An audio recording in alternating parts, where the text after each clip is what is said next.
Are all the judges here?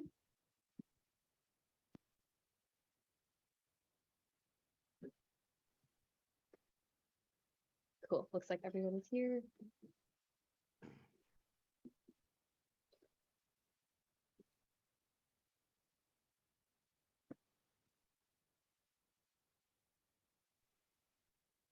All right, then I think we are good to go. So before I start my speech, I can just introduce myself. Again, my name is Ria Jane. I will be the first speaker for the affirmative side in today's debate, and we are from Washington.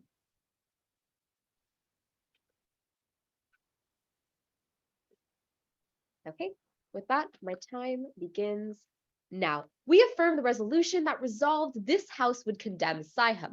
So let's start with a couple definitions. We define this House as the judge, in other words, yourself. So if you believe that this House, you as the judge would condemn Sci-Hub by the end of this round, we believe that you should vote for the affirmative. If not, vote for the negative. We define condemn as to disapprove of, and this resolution to be a fact round due to the word would, which means that if you do condemn or disapprove of Sci-Hub, vote aff. If not, vote for the neg. Pretty straightforward. With that, let's move into our first advantage on innovation. So Sci-Hub, as you may have seen in the info slide, is this huge online platform which allows people to get by the paywall for research and instead get access to a bunch of these free articles. Essentially, it means that students don't have to pay for research, and there is no limit on the number of articles that they can get because there are over 50 million papers that are available. So what's the problem here? The second argument, like under this contention, is no incentive. Research, because of the free availability of these papers, researchers who create these papers are discouraged to make them if there is a lack of profit. For example, researchers are moving away or will move away from subscription journals because there is no financial incentive for the researchers and institutions to create the papers. Essentially, what this means is that when they know that all of their work is just going to end up free on the internet, what is the point of putting hours and hours of labor into something and not getting it paid back? The B point here is that there are patents. I'll take it at the end of this contention. Sure. The B point here is that there are no patents. When researchers have their innovation or their research freely available on the internet, this means that other people can come up with inventions based off of their work before they even have a chance to, and instead they don't get credit for it. This discourages them and means that they don't get any access to some sort of innovation. The third argument here is that there's no money for future research. The average researcher makes $70,000 a year, and most of it comes from the actual journals and institutions who pay $2,000 per article. However, obviously, as we can see, the more and more the usage of these platforms like Sci-Hub goes up, that means that people are not getting the money. Every student that uses that means that there is a direct correlation between having less money for the researcher. Without profit, there's no money for the institution and no salary for the researcher. That can also impact future researches, as there is no money to conduct the materials for the research. Studies can be extremely expensive, with the average study costing anywhere from $15,000 to $100,000 for scientific studies. Essentially, we can see that with this, research and development goes down, which is needed now more than it ever could be. Think about it this way. If we didn't have the strong research that we had, we wouldn't be able to develop the COVID-19 vaccine at such a quick rate. And similarly, in future crises, we won't be able to address these things if we don't have the innovation necessary. The impacts here is that we see that there is an increase in death, and lowered public health because of this lack of research. We can also cause researchers to be out of a job or severely underpaid, leading them to be in poverty. I'll take your POI. Sure. You talk about COVID-19 research being funded, but wasn't that funded by government money via taxpayers? So why does it matter if specific researchers don't get money from articles, for example? Yeah, for sure. So we agree that a government model for paying for these researchers is a great model. However, that's not the case for every single thing that shows up. The COVID-19 vaccine was a great example of innovation, but other examples of innovation, like products we use on the market and consumer products, are not always funded by the government. And if something is stolen, then that means that the researcher won't get credit for it. Moving on to the second advantage, which is security risks. So the overview here is that since Sci-Hub is a platform to read free articles used across the world, the question is, what is the cost? What is the actual benefit to the owners of Sci-Hub, or anyone for that matter, to have this sort of free platform? And the cost is the security risks involved. Let's read a couple examples. First of all, we can see that the City of London has confirmed itself there are two ways that Sci-Hub can access usernames and emails along with other personal information.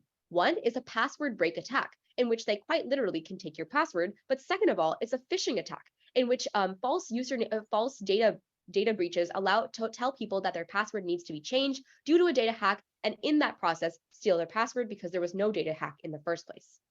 The second argument here is that Sci-Hub is becoming an increasing problem in universities. Because so many students, especially college students, are the primary focus for this, for using this platform, it generates this web traffic. For example, we can see how Sci-Hub had 3 million unique IP addresses together download 28 million files. But the problem is, this doesn't even tell the full story because universities often share the same IP address, which means there are thousands and thousands of students who could be using the same exact platform on the same IP address, which means all of their data could be compromised. We can see that how when people log into the university system using the same username and email, this means that they can access confidential materials from the same university, such as emails on that university account, file drives, even confidential patient data from clinical medical trials. In addition, the third argument is that there is reason to be alarmed. We can see that there in 431 universities in 49 countries have been hacked as a result of using Sci-Hub. We're not saying Sci-Hub is the cause of this, but it allows the problem to be perpetuated because of their low data security. In addition, we have seen that in the past, universities in the United States have held confidential information like their social security numbers and have been held for ransom in the past. This specifically means that the universities are now the ones that are put at risk because they either have to give away their patients' data. I'll take it after this contention. They have to give away their students' data, or they have to pay a huge sum of money. Now it's so bad that countries are even beginning to block Sci-Hub, or 50 different countries, or make it illegal entirely because of its danger. And that leads me to the fourth subpoint under this contention, which is that Sci-Hub damages hardware. We can see that there are many instances in which IT systems slow or are unable to work because of the viruses that Sci-Hub causes on the computer. It also creates thefts of content of university material, which makes it harder to reset security, and it makes the information harder to access for general research and all those other students at the university who suffer just because a group of students decided to use Sci-Hub. The impacts here is that we see that there is a lack of privacy, which is a human right and something that should not be taken away from people. And secondly, we can see that there is a greater risk of identity theft because of usernames and passwords being compromised, which can be used for things like credit card fraud and other breaches of social security numbers, which leads to a decrease in quality of life. I can take your POI. Sure. You say hacking is really bad for universities. Can you give me one example where this hacking has been directly attributed to Sci-Hub, like a single university where this has actually happened? Right. So I think we read in one of our cases that, let me find it. Oh yeah, we read the specific argument that 431 universities in 49 countries were hacked as a direct result of using Sci-Hub. That's why 50 countries have banned it. Sure. Give me 1 second to get my stand ready.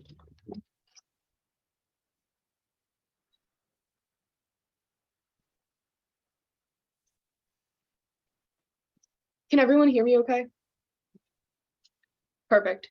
The order of this speech is going to be the negative constructive and then moving on to the affirmative. Is everyone good? Cool. How many sheets? I mean, it'll be like 4. It'll be maybe 5 if I get to it, but probably 4. Okay, if everyone is good, we can start time now. We negate. Let's start off with framing. We say the value in this round should be access to education as it's a prerequisite to a prosperous society. Remember that education is what brings us here, and it's also the reason why we're in the debate space in the first place. We have 2 observations. First, almost every scientific advancement is funded via taxpayer money. They try to tell you that a lot of it is funded by private research, but even these private researchers get grants from the federal government, which means almost more than 90% of all articles on Sci-Hub are paid for by taxpayer research. The second observation is that a prerequisite to having debate as an activity continue is access to arguments and other people's research. This means that practices like open source and Sci-Hub are uniquely important to in-round education. You should prioritize impacts that affect and link to the debate space because it's a prerequisite to you evaluating any arguments. Contention 1 is that it's an elitist monopoly on education. Sci-Hub basically provides access to more than 50 million articles, like my opponents tell you, but This also means that it's also easier to find and search for academic papers. Scientific articles cost hundreds of dollars to read, and oftentimes you need access to elite databases to use these resources. Sci-Hub allows easy access of material, especially for students, and the impact here is going to be that without Sci-Hub, you gatekeep education and only allow elite communities with access to hundreds of dollars per article to access research that has been funded by the entire government and taxpayers. It also prevents us from being able to question things like power structures and allow for socioeconomic mobility, because socioeconomic mobility necessitates access to education and the scientific community, which Sci-Hub allows. This means that in order for people to be able to move up socioeconomically, you need to be able to access these articles, and Sci-Hub is one of the only ways, especially for millions of Americans who can't afford to pay hundreds of dollars per article. That too, a lot of the time, these databases make you rent these articles, which means you don't even get permanent access to them. Contention 2 is capitalizing off of public property. Scientists conduct research as they are funded by investors. These sites take the research and put them on the website. The actual researchers make zero money from the actual clicks of the article, and no matter what happens, they are not making money. Their salary is not determined by how much money they make, and the actual scientific research is funded by the government. And even if it's funded for the private sector, there's no example in which the number of clicks actually contributes to the researcher. If anything, it just profits the websites and the databases, which already have billions of dollars. This harms low-income minorities and hides education from minorities. There are no negative implications to the researchers like they try to tell you, which proves to you that the only thing that the affirmative tries to do is gatekeep education from those who need it the most. Contention 3 is that it harms debate as an activity. You remember that in our framework, we tell you should prioritize impact to the debate space. Our A point here is a debate use Sci-Hub for research. It locks out, and without Sci-Hub, it locks out students who need help to engage. It shrinks academic engagement, and small schools don't have access to critical resources, prep, and briefs. If anything, small schools will perform worse than larger schools because only rich schools are able to fund like $300 per each article. A single PDF costs around an average of more than $300, meaning it's almost impossible for small schools to even access the debate space at all. How do you expect people to participate in prep events like policy or Lincoln Douglas if there's no access to these cases? Unless you expect them to require or depend on large schools to do the prep for them, which is also still hard because it gatekeeps education. Subpoint C is that large schools will dominate debate. This means poor schools get pushed out of the debate space, and we say that's bad for equity and fairness. Contention 4 is small schools. Certain small schools in rural, suburban, and even urban areas don't have access to databases and education. A lot of information is on the internet, and they don't get access to that because their school can't afford it. This means Sci-Hub is crucial for them to be able to do things like complete school assignments or even be able to apply for other sort of prestigious things, because they don't get access to other research opportunities and things like that if they don't get access to information on the internet as well as other people do. We say that the majority of people who use Sci-Hub are students. They are people who are actually trying to learn, and we'd say there is no justification for gatekeeping education, especially when we prove it doesn't harm researchers. Let's move on to the counterplan. Our counterplan is that you give more aid to researchers publishing scholarly journals, you give more aid to researchers publishing journals and conducting research, so they're able to increase the amount of money they make. This solves any of their claims that the AF tries to provide. Let's move on. We'll put the counterplan in the chat. Yeah, what's your POI? It was just to put the counterplan in the chat. Sure. Let's move on to the affirmative case. First, let's talk about what this house is. Sure, we say, judge, if you disapprove of millions of people getting access to education, then sure, you can affirm. Let's move to contention 1 of innovation. They say that it allows for free access to articles and students don't have to pay, which means there's no incentive to innovate. Big mistake, because first, they try to tell you that people were just going to steal these arguments. But remember, these arguments are already published on the internet. You just have to pay to access them. This means things like patents already exist on these articles. Their argument does not make any sense. They're just saying that other groups of people don't get access to it. Secondly, you should look to the fact that researchers don't get paid by they don't get paid by actual databases. What they do is they put their articles on these databases, and the people who make the money are websites. But thirdly, they say there's no incentive for innovation, but Sci-Hub has been around since 2011 and research has still happened. We've literally developed vaccines with Sci-Hub existing for the COVID-19 pandemic, which is their only example. Then they say that other people can come up with inventions that use their work and they don't get credit for the work. That just isn't true. Plagiarism, no matter what, is still frowned upon, and you still can't do it in order to publish research.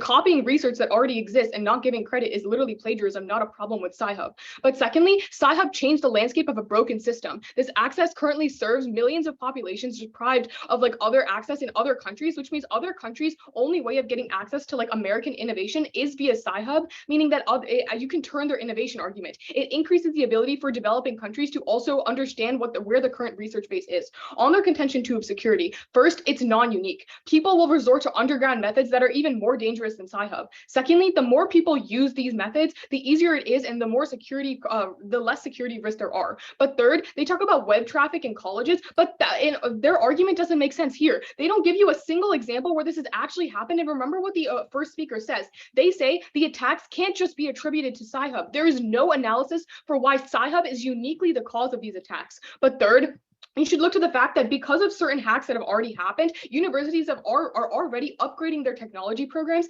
meaning that they're already upgrading their cybersecurity infrastructure. And fourth, you should look to the fact that if universities do think it's such a threat and they do block Sci-Hub, people use their own personal hotspots to access these Sci-Hub anyways, which means it's not a security risk to the university at large. If anything, the fact that students have to take a risk of being hacked in order to access basic education is a problem that we're trying to fix, and Sci-Hub provides a solution. Then they say Sci-Hub causes viruses, but again, this isn't a problem with Sci-Hub. It's the fact that we are stigmatizing the use of information. But secondly, if hacking was just as easy as they try to tell you, then it means that every single day universities would have some sort of attack. It doesn't make sense that just because a student logs in and downloads a PDF, that the entire information of the university is compromised. Obviously, that's not how it works. And if that were the case, we would be able to see these impacts actually unfold. Now, look, take their argument at best. There is no contextualization for why these cyber attacks are uniquely as bad as, for example, thousands of people being able to have upward socioeconomic mobility. We say, even if they try to say that 28 million files have been stolen, remember the exact words my opponent uses. She says, we're not saying this is directly attributable to Sci-Hub, but there's a correlation. There is a correlation that maybe there might be an increase in attacks, but there's no definitive proof.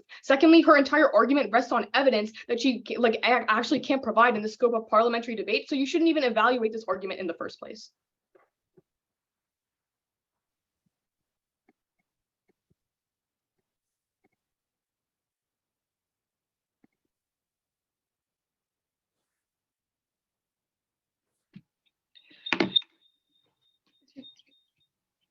As an off-time roadmap, it'll be an overview and then the AF's arguments in order. And then arguments in order. And then eggs arguments in order and then the AF case. All right, with that, begin my time now. As an overview, the ends don't justify the means. The real question is not whether Sci-Hub should be paywalled or not. The question is, should we allow the shadowy group to steal people's privacy? And that is going to be the focus of the AF case. Let's go on to the top of case. My opponents say this is a value round. The value should be access to education. This is actually a fact round. You don't have a value that you propose, which means you don't have a value that you propose. But even then, there is no reason why we can't have two values of privacy and education. Throughout this debate, we'll prove why privacy and education will both flow to the AF side. Second, they argue that money is going to be funded by research is funded by taxpayer money and not in the federal government. The argument is that research is may be funded by that, but they're sold in articles. We give you a statistic where researchers make about $2,000 per article published in these different platforms. And with Sci-Hub, we're going to be taking away that financial incentive. Let's go on to the first argument about monopoly. As an overview, we don't defend paywalls, we just condemn Sci-Hub. Their entire argument is saying that we're gatekeeping education. We are just saying that Sci-Hub is not the place to do so because it is stealing people's privacy, which means that we are still allowing for education to come through different forms or different platforms to access education that doesn't necessarily steal people's privacy, which means intention doesn't really work. Yeah. Sure. What is another example of like a large database container that provides free articles without the security risk? Insofar as Sci-Hub is one of the largest and most accessible, what are the other alternatives? So we don't have to defend those. This is not a policy round where we have to defend a specific platform, but there's like Google Scholar, Academia, ResearchGate. There's all of these different platforms that still allow for free access. Second disadvantage on capitalizing money. My opponents say that researchers make zero money from articles. Extend the overview that I made initially. Research can be funded by government taxpayer money, but they are sold in articles. Research make direct money from those articles. They make $2,000 per article. When you put it in Sci-Hub, they're making no money, which means less money is going to further research and further innovation. On their second argument about the debate space being key, again, they argue that the debate used Sci-Hub to research. However, extend the value around debaters aren't even like 2% of the millions of people that use Sci-Hub. The majority of people that use Sci-Hub aren't debaters. Debaters rely on like warrants and logic rather than a lot of evidence that's going to come from these like big papers. Secondly, they argue that small schools will lose out in debate, but they don't prove themselves that debaters use Sci-Hub. In order for schools to lose out on Sci-Hub, you need to prove that debaters use Sci-Hub in the first place, and there's like a really low probability of us using like these big platforms and these big platforms to access these different research articles. On to their fourth argument about small schools. Again, extend what I said earlier. High schoolers like debaters don't really need Sci-Hub to research. And secondly, there's other ways to access research. We don't have to use a platform that steals people's privacy to get education. There should be a different alternative that can be used instead. With that, let's go on to their counterplan. Their counterplan is that we should give more aid to researchers to earn money. However, I would like to remind you, judges, this is not a policy round. My opponents themselves give a value, which means this is a value round. This is a fact round, which means we're not proposing a plan or a counterplan. There is no actor and an action, which means you don't have to. You shouldn't buy the counterplan. Secondly, but even if you do for some reason, it is still privacy competitive. When you're still allowing people to go on Sci-Hub and still have their like privacy IP addresses stolen, which means it is going to be competitive on net benefits. All right, let's go on to the AF case on innovation. My opponents ignore the financial incentive argument, realize that researchers make money from these articles. They need that money to further innovation. That's going to be a key point throughout this debate. My opponents talk about the second point on patents. We tell you that when you publish in Sci-Hub, they lose out on their credits. My opponents say that patents already exist in articles, but again, realize that in Sci-Hub means that before people are going to be like innovating and publishing their research, but Sci-Hub takes that away and removes all their credit away.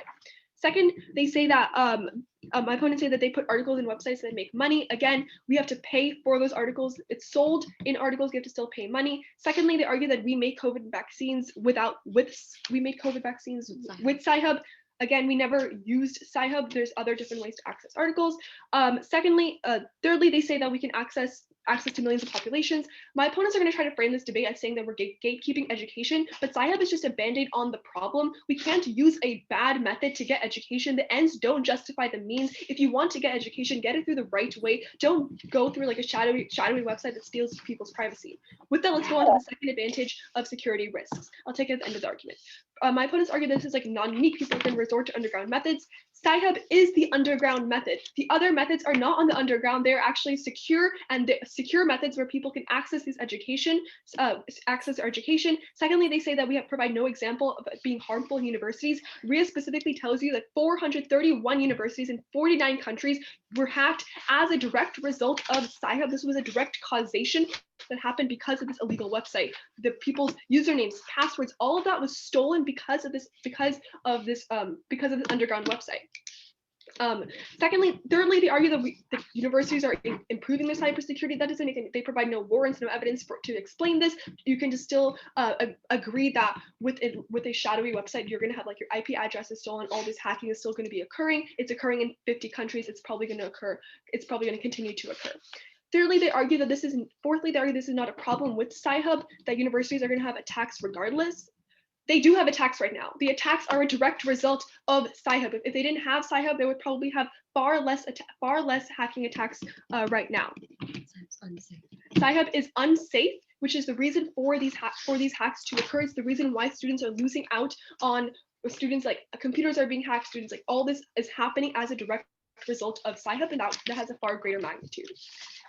As an underview, at the end of the day, we're not saying that the elitist system for people to pay for research is good. Our only burden in this round is to criticize Sci-Hub and condemn Sci-Hub. There could be a free online platform paid for and by the government that makes both researchers and students happy and doesn't compromise security risk. But that isn't Sci-Hub. Sci-Hub is going to be an unsafe website that compromises privacy, and we should not be compromising privacy for education. Privacy is going to have a greater magnitude because once your IP address, once your password username is stolen, that means your entire like computer data could be stolen, which which means you could potentially lose out on any research or anything that you had on that device itself, which means that at the end of the day, privacy is greater than education. We need to value people's privacy. We cannot be compromising that for the sake of education. Both sides access education. The question is, which side accesses privacy? That side is the aff, thus vote aff.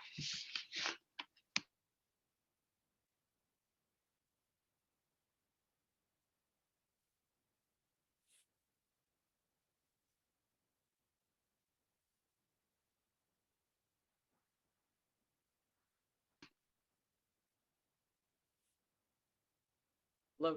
So my name is Shariganju. I will start the final constructive if everyone's. I'll start the rebuttal if everyone's ready. Okay. Judge, the opponent stigmatizes education. They gatekeep education for the rich and wealthy. Starting off on their case, on their case, they first of all talk. Okay, so actually starting off on our case, starting off on their case, on their first contention of innovation, they say that it's a huge online platform that gets people past paywalls and how it's going to decrease innovation. But Judge, Sci-Hub has been there since 2011, and yet we have yet to see like innovation go down, right? So obviously this impact doesn't really work. They don't respond to this whatsoever. So you can cleanly extend this. That innovation is still working, right? So this already breaks the link for all of their other impacts. Next they talk about how like students can get unlimited access and it's going to just be bad in general. But Judge, Sci-Hub fixes a broken system, especially for people outside of America. It provides them with education, right? And they tell you to use an alt, but Judge, they have no alt whatsoever. They tell you about Google Scholar, but that's literally a website that takes all these articles and puts them in a bag, and then now you also have to use paywalls, right? So the best way that so people actually use Sci-Hub for Google Scholar as well, right? Okay, then they talk about how like researchers so when we talk about public and private investors, they say that researchers still make money. Judge, this is not true because, for example, their only example in this entire case is the COVID-19 vaccine, and even that was government funded. So you already have nothing really here to believe, and even then, these people are still harmed, right? Okay, they say that there are other platforms that don't steal people's privacies, but Judge, we asked them a POI to name a single one and they say they don't know. They have no other solution to the problem, which means you can cleanly extend this, but that Sci-Hub is the only way for people to access articles. This leads us to all of our impacts and they have no solution whatsoever. They can see the innovation turn, which says that other countries are innovating using Sci-Hub because they learn where the information is from, right? So we're also helping development of nations in general.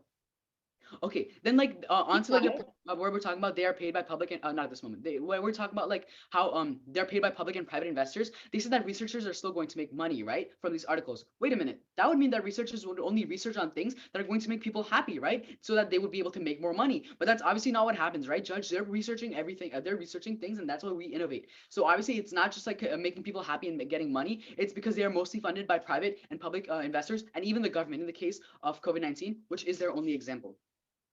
Okay, then they talk about how like these so they say that like the Sci-Hub is a problem, not education in general. So Judge, I asked them, what is the alternative? We have no other solution to this. So therefore, Judge, if you want to promise education, you must vote for AF because you must negate because we're the only side that actually provides people with education whatsoever. Next, they talk about, okay, onto the second contention about like it being a shadowy website. This is really a mistake here, right? They talk about how like it's not going to work. But Judge, there are 20 million people who use Sci-Hub. That's their evidence, right? Why are people not being hacked every day, right? Wouldn't it not be more like stigmatized? Wouldn't Sci-Hub be more stigmatized if it was a website where everybody constantly got viruses and constantly got hacked? Like you can extend this point clearly. And they also talk about how like so like honestly like anything can even be hacked, right? It's not like only unique to Sci-Hub. Okay, now so like nothing they say even matters because if they can't provide like empirical evidence of how people are being hacked every single day, right? Okay, they can see that people turn to worse methods in Sci-Hub as well. And when you gatekeep education, we're going to see a higher risk of people being hacked, right? Okay, onto our case. Starting off, they say that research doesn't matter if people don't have access to it, right?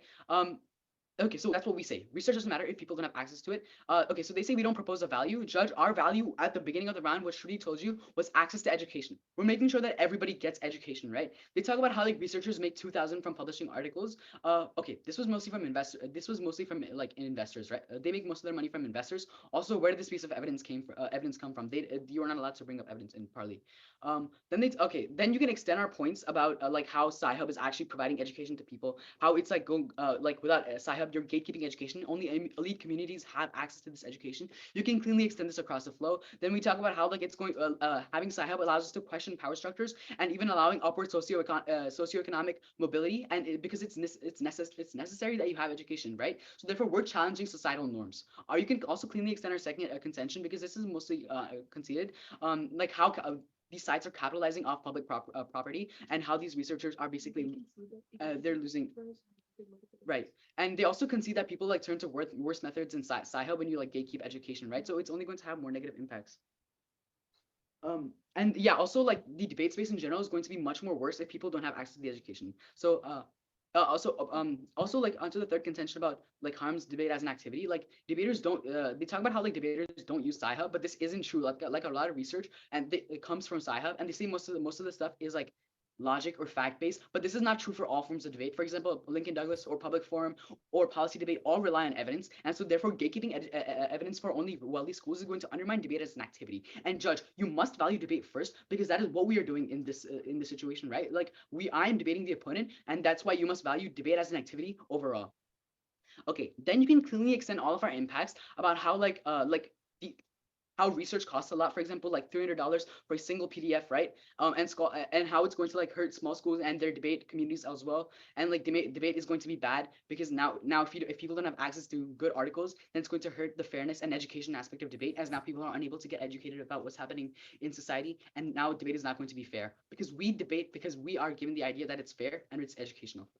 Okay, on to the fourth contention for equality of small schools. They say that so once again, they say that there are other ways to research it. But judge, keep in mind that they don't give you any alternative. So you have nothing to vote off on their entire case. Even if you haven't bought a single thing that we have said, they still give you no alternative. They give you no solvency for the impacts that we have very, very clearly outlined. There is no alt, so you must vote for Sci-Hub, because we are the only site that actually provides people with education, right? So you can extend our impacts where we're talking about like certain schools in like rural and suburban areas don't have the same access to education, right? And databases as other places. So like what Sci-Hub is doing is it's granting these people information. It's giving them like information for like school, for projects, and for just other things in general, because a lot of information is on the internet. It's giving people like so it's actually fighting back against like a lower education for low income and minorities, and it's also helps with socioeconomic mobility and fights against like education being exclusive to only elites and upper echelons, and how like small schools are going to like, and we also mitigate the chance of small schools being heavily affected. Okay. Judge, you can vote on the fact that they literally gatekeep education. They're controlling what you can do, right? So they have literally no alternative whatsoever. If you want to grant people education, and judge, if they really also want to grant people education, then they must vote for Sci-Hub, right? The biggest mistake they make in their entire case is telling you that they have it all in the POI, but they fail to actually give you anything, because Google Scholar also is basically just is paywall controlled. So judge, if you want to give education to the people who need the most, the people who are unable to gain access to it, I urge you to vote for the site that does it, and it is very clearly the negative.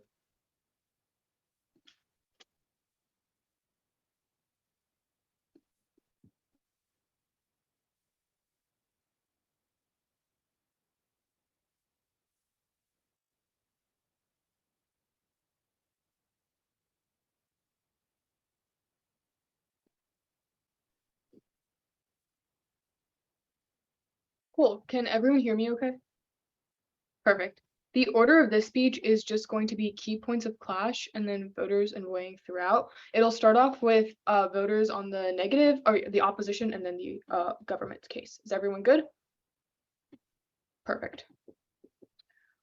Remember the POI that I ask my opponents. We ask, are there any other alternative to Sci-Hub that exist in the status quo that allow direct access to paywalled articles and allow direct access to education? The opponents tell you that they don't have the burden to prove that an alternative exists, because it isn't a policy round. But if they're going to critique Sci-Hub, they have to prove that there's something better that can still solve for our impacts, and they do not do so. This means you should extend all of our impacts about education, and at the end, we'll tell you why education outweighs their minute risks of innovation or cybersecurity. Let's start off with the first voter in this round. It's going to be the debate space. Remember the framing issue that they concede. Even if they prove to you that it's a fact resolution, you should look toward the impacts that affect the debate space. We say small schools don't have the ability to just research and to spend $300 per article to research for the activity of debate, and the only way for smaller debaters to be able to enter the academia is if you allow for Sci-Hub to exist, and if Sci-Hub is still there for them to use in order to get access to these materials. they try to tell you that there's other alternatives, or that the ends don't justify the means. But this is the sort of framework that they don't actually evaluate or give you any logical basis for actually buying. So you should frame your ballot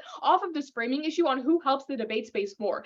And they don't extrapolate any of their impacts to the debate space in particular, which means it's a clear opposition ballot. The second voter in this round is going to be small schools. Our argument is very simple. Right now, small schools do not have the ability to spend $300 per article to pay for this. This also disincentivizes schools that are already in poverty, or schools that don't have resources, from entering the debate space or any sort of educational arena like school, because you prevent them from even entering the space. They don't get access to these articles. They say that you can't directly attribute it to Sci-Hub, and you don't know if people are using Sci-Hub. But the problem is that now we have seen an increase in people entering academia after Sci-Hub. And secondly, you should look to the fact that even if we specifically tell you that Sci-Hub is the only publishing company that allows you to access articles for free, which means Sci-Hub is the way that people are entering the academic world. The third voter is going to be the fact that they concede our innovation arguments on their case. There are a lot of arguments that go conceded on innovation. First, we tell you that Sci-Hub is one of the best ways for other countries to be able to look at the body of research that already exists without having to pay for it, especially researchers in other developing countries that don't get access to like paywalls. We say that Sci-Hub is one of the best methods for researchers to use, and that argument goes conceded. This as a prerequisite, because we say even if Western countries are innovating, if we allow the entire world to participate in this innovation, which only happens in the opposition world. But secondly, the biggest argument here is going to be the fact that they can see that articles still get A, patented before they publish, and B, that researchers don't actually get paid from the marketing that happens or from the number of people that view their the website. If anything, the website and the containers get paid, but it's not the actual researchers, which means there is no argument here. Researchers do not get paid by the amount of articles they sell. They get paid by the government to do research, and they get paid by private companies to do research. It's not about where they publish their articles. This argument goes conceded. I urge you to do a gut check. Even then, they also concede that their only argument here is that there's no incentive, but look to the fact that we tell you government grants exist, which is already incentive enough. At the end of the day, you should not evaluate this innovation argument because they don't give you enough offense on it. On their second contention about cybersecurity, there's a few responses here. First, they concede that universities are upping their cybersecurity game since recent hacks. This means that there's not a security risk in the status quo. Secondly, remember what the constructive speaker says. She literally tells you that these attacks can't be directly attributed to Sci-Hub. There is no warranting for why Sci-Hub is the reason these attacks are happening. Look to the fact that they try to give you evidence as to why that's the case. But again, their argument is just based off of outside evidence and not their own argumentation. And thirdly, they can see that if hacking was as easy as they say it was, schools would have attacks every single day. And at the end of the day, they also concede that people would turn to even more dangerous websites in order to get access to information if Sci-Hub didn't exist. This round comes down to one thing: whether you buy that access to education is important, and B, whether you buy that no matter what, cybersecurity risks will always exist, and C, whether you should extend the fact that even if they try to tell you innovation succeeds, the fact that independent researchers still have an incentive to innovate.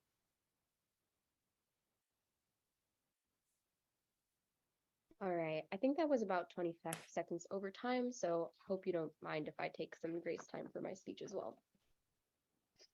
The order will be on the overview of the debate, starting with the top of case.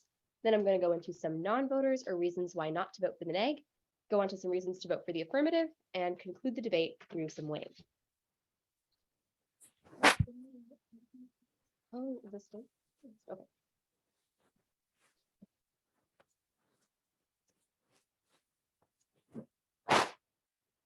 All right, with that, my time starts now. Judges, at the end of the day, when you're writing your ballot, I want you to consider one question. The real question is not, should science be paywalled or not? But it is the question of, should we allow the shadowy group of Sci-Hub to remain stealing people's privacies? A couple things in the top of debate. To clarify, this is a fact round. My opponents have agreed it is a fact round from the very beginning of this debate, which means 1, they cannot read their counterplan because it's not policy, and 2, they cannot win on their value of access to education for debate, because in a fact round, this round should be evaluated on the truth of the resolution. Do we condemn Sci-Hub or not? That is the only thing you need to consider. That is the simplest matter in this debate. That is it. It's not a policy resolution. Essentially, the overview here is that the ends do not justify the means. Once again, we tell you over and over again that we are not saying that gatekeeping research is a good thing. All we say is that Sci-Hub specifically is a bad thing. They say that, oh, if you critique Sci-Hub, you need to have something else to solve. That's like saying I can't vote for the Democrats and also critique the Democratic Party. That doesn't work that way. If I'm saying that Sci-Hub is a bad platform, that doesn't mean that there has to be another platform to support it. There can be one in the future. Tamana argued for a free online platform paid by the government that could have the researchers. You can pause time. This argument about how you don't have to defend any sort of other alternative is a brand new argument. It wasn't made in any previous speeches. It was made in all 3 speeches, but that was like that's the premise of our debate, that we can make that we don't have to defend an alternative. That's why it's not a policy round. But since it's a panel. All right, my time is continuing. Now we could have this free online database. It could be paid by the government. It doesn't have to have security risks, but that is not Sci-Hub. And that is why we believe we should win this debate. It is not a dichotomy. I've spent enough time on the topic. Okay, so let's jump into some of the key voter issues for the round. Judges, if you think about it, my opponents really don't have much offense in this debate at all. They read 4 really blippy contentions, but those can essentially be summarized in 2 points. 1, this is gatekeeping the material for the rich, and 2, it's hurting small schools in debate. Let's attack both of these one by one. First of all, like I said, we're not defending gatekeeping the money for the rich. All they say is that they can turn to worse options, but they don't actually explain what these worst options are. And we argue that the worst option possible is for them to steal your social security number. And if we can prove that happens, then it pretty much is the worst option. Second of all, they make this argument about small schools in debate. I have 3 major responses, which I urge you to consider. First of all, like I said again, not once do they prove that Lincoln Douglas debaters or public forum debaters actually use Sci-Hub. Second of all, even if they do use Sci-Hub, extend how their value doesn't actually apply to just small schools in debate. Why are we just considering debaters? Even if you considered every single United States debater as harmed because of not having Sci-Hub, debaters aren't even 1% of the population that uses Sci-Hub. There are millions and millions of people who are being affected, the majority of them being university students. But finally, the third and final argumentation that we'd like to make here is that even if debaters benefit from Sci-Hub, it hurts them in the long run, because when Sci-Hub prevents innovation from being created, that means there is no more articles to access for them in the first place. All right, that being said, we've covered the majority of their case, so let's go on to the 2 major voter issues of this round, which are research and innovation and hacking. Let's start with the argument on research and innovation from our first very contention. Essentially, they make a couple arguments here. They say that other countries are innovating through Sci-Hub, but they never actually give us any examples, especially when the only example that we provide is COVID-19, which never used Sci-Hub. It was a government-funded activity. That is something that they had to pay the researchers to do, and then that is what was able to create the vaccine. Even if you buy their patent argument, the major thing I want to stress here is that paying for research and paying for the product that was actually created are 2 different things. For example, researchers need money in order to conduct their research in the first place, but that is just the beginning sum. After they publish their research, they need to sell those to websites. And that is where we bring in our warrant over and over again about how when people publish their articles somewhere, they have to get paid. They have to pay that the websites have to pay those $2,000. They themselves say, oh, small schools can't pay for articles. That's proof that these researchers get money off of it. But even if you don't buy that, the biggest argument in this round is the security risks contention. And the reason for this is twofold. They simply do not cover it. They say that, oh, we need to prove that people are hacked every day. No, we don't. All we need to prove is that Sci-Hub does a considerable amount of damage to people's reputations, people's privacy, people's social security, because it steals these users and databases. All you need to do here is go back to our very first speech when we read our advantage of how the city of London themselves has brought up how Sci-Hub itself has 2 different ways where it attacks usernames and emails. Not only this, it can steal emails, file drives, clinical trials, all of these things. We gave you the statistic of how it is banned in 50 states. Sci-Hub itself is banned in 50 states because of these data breaches. I don't know how much more evidence they need to prove that Sci-Hub is a bad actor if 50 different countries are banning this same platform.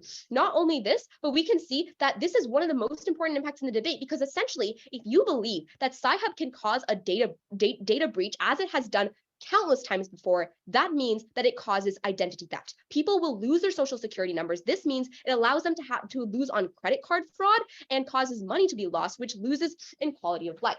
So at the end of the day, let's do a little bit of weighing. Privacy is the most important impact. It is a prerequisite to education, because once the IP address is stolen, it puts the entire data at risk. It compromises all data, including research that can be on a technological device. Since we lose out on any education, we need a secure platform before anything else. In our world, we make sure that researchers have the incentive to make money and they don't have their privacy stolen. So at the end of the world, don't vote for a shadow hub that steals researchers' work and students' privacy. Vote for innovation and privacy. Vote for affirmative. Thank you. Great debate. Great debate. Thank you all for judging. Yeah, thank you guys so much. Alrighty, we're probably gonna take a bit of time to make our decisions.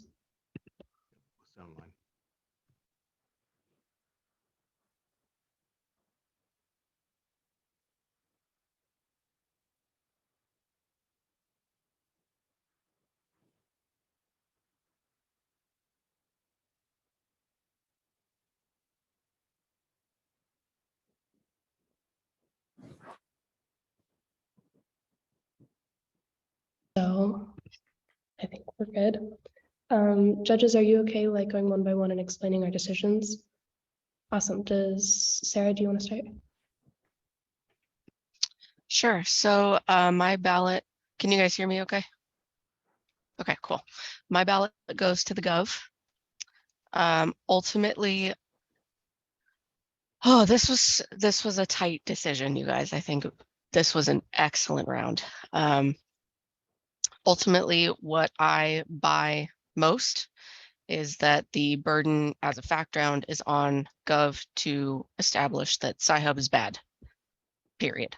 And I think they were successful in doing that.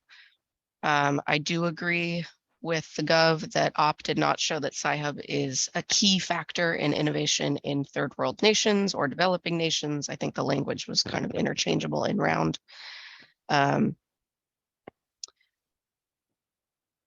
And I think the Gov was more able to successfully turn links and impacts, warrants and impacts in the round. There was one thing I just wanted to acknowledge.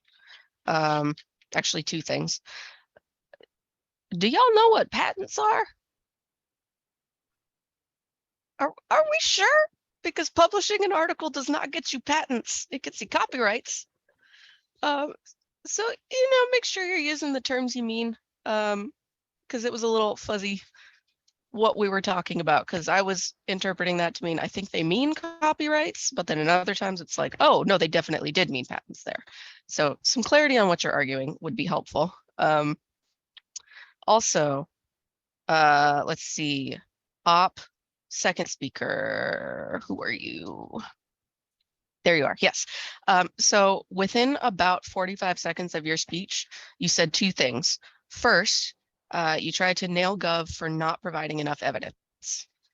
And then half a sentence later, you said, this is parliamentary debate. We are not supposed to provide evidence. We're not allowed to provide evidence. So, food for thought. But those are my key thoughts. Great, thank you. I can go ahead and go next. Okay. So for me, this was the hardest round to come to a decision to in this whole tournament. A really good job to both teams. Like, y'all are incredible. Essentially what it came down to for me was whether to vote for free access to education or the well-being of the researchers, their future innovations, and safety. So I ended up voting OP for a few reasons. One, I don't think safer alternatives to Sci-Hub exist. I don't think Gov proved this to us, and as such, they lose access to the OP's impacts, where they discuss the freedom of education and just how essential that is. And I think those impacts weighed really heavily in this round for me.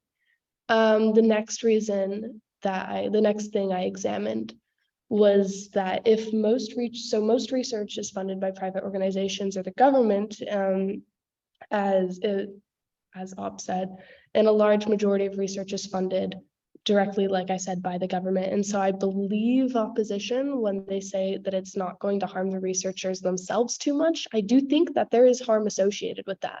And I think that the Gov team does prove that. But using the extent of the opposition's access to the impacts of freedom of education, I outweighed the potential impacts that it might have to the researchers themselves. On that note, I think opposition demonstrates how innovation hasn't decreased since Sci-Hub came out. I think they said it was in the year 2011, something around there. So it's been around for a long time, and levels of innovation in the status quo haven't gone down. So Gov's innovation argument to me is out to that extent. I think ultimately I buy Op's argument that other sites would likely have a worse security system than Sci-Hub, that schools are going to up their security, that it's unreasonable to assume that downloading a PDF is going to make it so like thousands of people across universities have like their social security cards compromised. So ultimately, yes, privacy is important, but privacy will be compromised with other sites like Sci-Hub. The likelihood of having a government-funded website that provides access to millions of free articles, as the Gov suggested, is just, the solvency is very low in that regard for me. So for those reasons, it came down to Op, but again, really great job to both teams. Yeah, I also voted for the ops. I think the debate was very good. Good arguments on both sides. Yeah, but in the end, it was for education equity, and also the fact that anytime you go online, you're going to have a potential for getting hacked or getting your security stolen. And I don't think there was anything pointing specifically to why Sci-Hub was even more susceptible to hacks, and that's why I voted for the op. Also didn't see from the Gov side, there's talk about how the publishers were impacted or hurt, and didn't see evidence where that was happening. Thank you so much. Thank you so much for judging. Have a great day. Thank you. Great round, guys. Great job, you guys.